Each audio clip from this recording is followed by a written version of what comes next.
An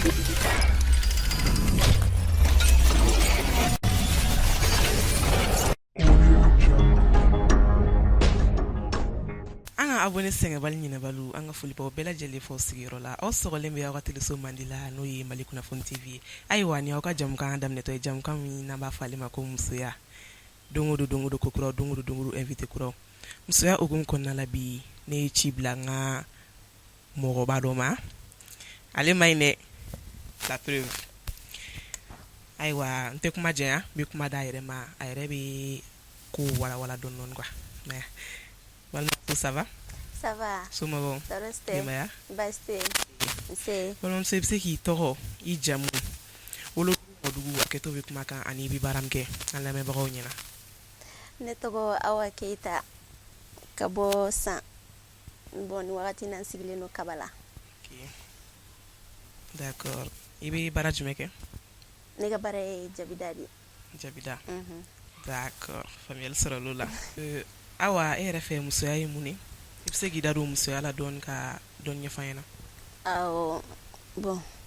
Musoya kow ka ca dɔɔni quoi. Musoya dan tɛ parili dɔrɔn ye i ma cɛ bonyaw b'a la ani jabidaw ani hali buran bonya ye musoya dɔ ye. O n'a ɲɔgɔnna caman. Kosɛbɛ. Kuma ma nɔgɔ an balimamuso ma dɔɔni.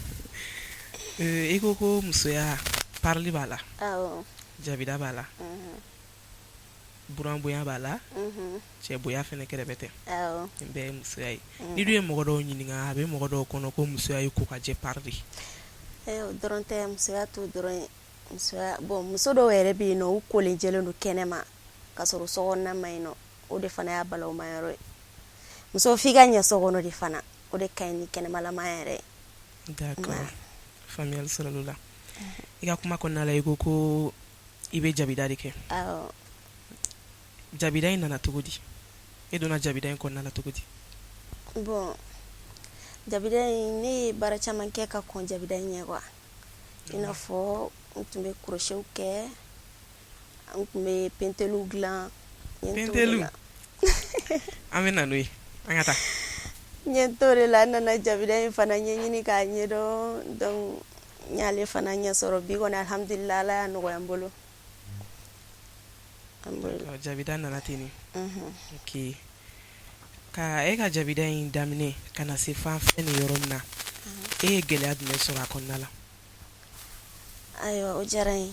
N ye gɛlɛya dɔɔni sɔrɔ a kɔnɔ quoi parce que diɲɛlatigɛ baara o baara n'i b'a la nɔgɔman b'a la gɛlɛman b'a la n'i yɛrɛ ma sɛgɛn fɛn mun nɔfɛ i t'o ɲɛ sɔrɔ joona quoi. N sɛgɛnna a nɔfɛ yɛrɛ yɛrɛ de sɔnni n ka ɲɛ sɔrɔ a la mais bi alhamdulillah Ala y'a nɔgɔya n ma. N bɛ jabida bon n bɛ fɛn sɔrɔ a la dɔɔni quoi. Ok. N bɛ Ala fo bi. I ye nafa jumɛn de sɔrɔ jabida in na a daminɛ ni bi cɛ? Bon n ye nafa caman sɔrɔ a la. N ye nafa caman sɔrɔ a la parce que n bɛ se ka n yɛrɛ musaka la bon n bɛ ko caman k'a la quoi. N balo kɔni sirilen t'a la mais n bɛ baara caman kɛ n'a ye don. Muso ka kungo tɛ ban an ka fɛn tɛ ban donc Voilà. i bɛ se k'i bolo mayɛlɛma n'ale ye. Awɔ. Ok o faamuna. Awa jabi yɛrɛ bɛ nafa jumɛn de ladon musow ma? Ni n ko jabi nafa jumɛn ladon musow ma i n'a fɔ an musomisɛnnin caman bɛ yen bi n'i y'an ye jabida la fo kungo ni kungo. E hakili la jabi kan ka da wagati jumɛn ni wagati jumɛn a n'a nafa yɛrɛ yɛrɛ muso fɛ yen? O ɲininkali diyara n ye. Bon ne yɛrɛ kɔni fɛ jabi wagati bɛɛ ka ɲi muso kan ka jabi da quoi. Jabi tɛ i n'a fɔ kɔɲɔ an musow de kɛlen bɛ k'a ta ka kɛ kɔɲɔ denkundiw ye sinon wagati bɛɛ muso yɛrɛ sen man ka wɔrɔ. Musoya ye jabi in ye musoya dɔ de ye quoi. A b'i diya i cɛ ye bon a b'i diya mɔgɔ caman ye quoi. Jabi yɛrɛ ye Ala ka yiri de ye. An ka mɔgɔkɔrɔbaw b'a fɔ cogo min na jabi ka ɲi nɔ adamaden fari ma quoi. D'accord. O faamuna. Sisan an b'a ye mɔgɔkɔrɔbaw de ka bɛɛ da ka ca. Musomisɛnninw b'u ta kɛ ɲɛgɛmisɛnnin ye.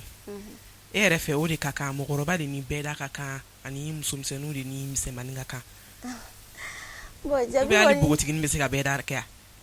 Npogotiginin bɛ bɛɛ da kɛ mais sisan mɔgɔw wagatiw falenna quoi wagatiw tɛ kelen ye.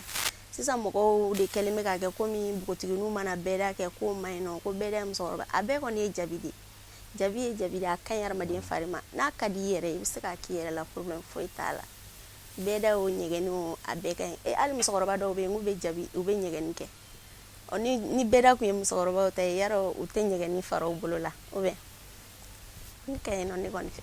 Ok, o faamuna.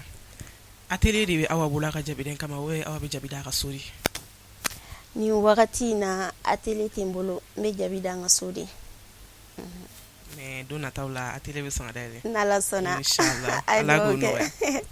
An ɲɛ b'a la sisan nɔ awa jabi nouveauté kura bɔlen don ne kɔni ye n ta kɛ finma ye mais an ɲɛ b'a la sisan nɔ bilenmaninw cayalen don a la ɛn jabini ko tɛ dɛ farafin jabi bɛ da k'a ɲɛgɛn mais a bilennen don a tɛ fin awa b'o ɲɔgɔn kɛ yan ani ɛn jabini da ma se o yɔrɔ ma fɛnɛ est ce que i bɛ ɛn jabini fɛnɛ kɛ farafin jabini dɔrɔn bɔlen a la? Awɔ n bɛ ɛndu fana kɛ ne b'a fila bɛ kɛ ɲɔgɔn fɛ wa u ka jabi kura bɔlen bon produit dɔw de bɛ yen nɔ sa a bɛ kɛ jabi la ka bilen ni bilenman ka di mɔgɔ min ye i b'o kɛ ni finman ka di ye i b'o kɛ. Donc jabi nɔnni kɔfɛ poroni bɛ kɛ na ka ni fin mais bilenman in ta o produit de b'a damana? Awɔ produit in de b'a damana a bɛ kɛ jabi yɛrɛ la ka nɔni n'i y'o da bolo la n'a bilenna dɔrɔn o y'a bannen i b'a ko poroni tɛ k'ale la. D'accord. Bɛɛ n'i ka choix de don. Faamuyali sɔrɔ l'o la.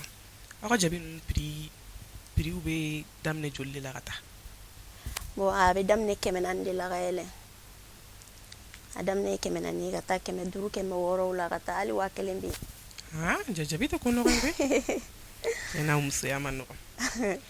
Awa faamuyali sɔrɔ la nin bɛɛ la sisan ladilikan jumɛn de bɛ aw bolo ka lase musomisɛnnin minnu sigilen don bi u bolo b'u sen kan ko cɛ k'a di yan cɛ k'a di yan hali ni cɛ b'a d'i ma e yɛrɛ sigilen don ten dɔrɔn i tɛ foyi la ladilikan jumɛn de b'e bolo ka lase o denmisɛnninw ma bi de?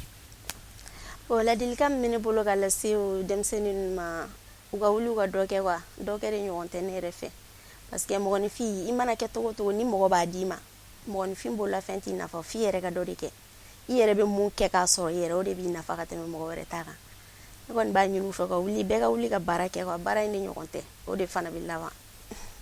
Dɔ kɛ de bɛ mɔgɔ nafa. Faamuyali sɔrɔ l'o la. Supposons que o denmisɛnninw ye ka kuma faamu u y'a mɛn donc u bɛ fɛ ka wuli ka métier dɔ exercer i n'a fɔ e yɛrɛ ka baara in ɲɔgɔn donc mun de b'i bolo fɛnɛ ka f'u ɲɛna i n'a fɔ minnu bɛ fɛ ka don i ka baara in ɲɔgɔn na?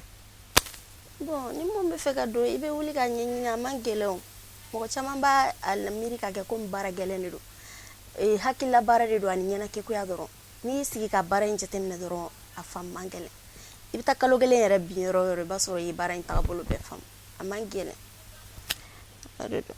Ok faamuyali sɔrɔ la o fɛnɛ na maintenant question dɔ de bɛ n bolo entre femmes i ka kuma kɔnɔna la n y'a faamu k'a fɔ ko yanni i ka don jabida in na i ko i ye baara wɛrɛ kɛ i ye crochet kɛ crochet tɛ dɔwɛrɛ ye an lamɛnbagaw minnu bɛ fini minnu bɛ da fɛnkɛ sanfɛ an b'a fɔ ma ko naperon fauteuil sanfɛ fiɲɛ datugulaw sanfɛ hali sisan crochet façon ka ca n'est-ce pas ɲɛ b'a la dɔw b'a kɛ denfiniw bɛ ye. Awɔ a modèle ka ca baden de bɛ yen nɔ a fugulanw bɛ yen finiw bɛ yen nɔ a suguya caman caman wa. An ka question entre femmes na bi pendelu ni baya o jɔyɔrɔ ka bon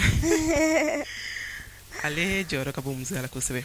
N bɛ fɛ aw ka da don pendelu kunkan ko ale ni baya kunkan ko ani wusula ni fɛn saba bɛ taa ni ɲɔgɔn ye dɔɔni tɛ dɛ i ka caman yɛrɛ yɛrɛ de walawala la parce que ɲɛ b'a la kuma ka gɛlɛn ma dɔɔni mais i da don nin yɔrɔ la i ka walawala c'est la question entre femmes quoi donc i b'a bila i hakili la i musoɲɔgɔn tɔw de bɛ k'i lamɛn u bɛ k'i lajɛ donc ladilikan min b'i bolo ka las'u ma pendelu ni baya ni wusulanko la su fara tile kan.